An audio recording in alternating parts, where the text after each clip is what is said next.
വള്ളിയുടെ വീട്ടുവളപ്പിലെ കാവിൽ ആ രാത്രി മുഴുവൻ വിളക്കുകളുടെ തിളക്കം.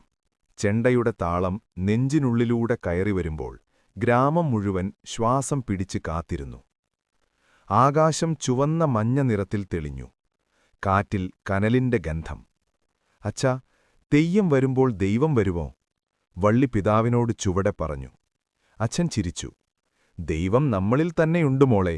ഇന്നതിനെ നമ്മൾ കണ്ണുകൊണ്ട് കാണുന്ന ദിവസമാണ്. മണിക്കൂറുകൾ നീണ്ട ഒരുക്കങ്ങൾക്കൊടുവിൽ കാവിലെ നിഴലുകൾക്കിടയിൽ നിന്ന് ഒരാൾ പുറത്തുവന്നു.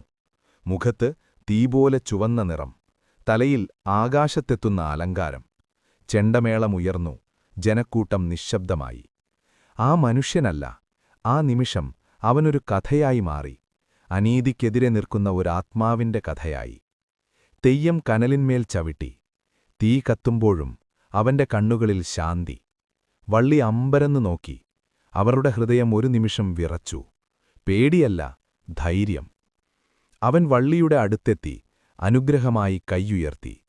സത്യം വിട്ടുകളയരുത് എന്നൊരു ശബ്ദം പോലെ വള്ളിയുടെ ഉള്ളിൽ പെയ്തു. ആ രാത്രി കഴിഞ്ഞപ്പോൾ കാവ് ശാന്തമായി. വിളക്കുകൾ കെട്ടുപോയി. പക്ഷേ വള്ളിയുടെ മനസ്സിലൊരു ചെറിയ വിളക്ക് തെളിഞ്ഞു. അവൾ തിരിച്ചറിഞ്ഞു, തെയ്യം ദൈവം മാത്രമല്ല, കഥയാണ്. തലമുറകൾ കടന്നുവന്ന ധൈര്യത്തിന്റെ, നീതിയുടെ, മനുഷ്യരിലുള്ള ദൈവത്തിന്റെ കഥ.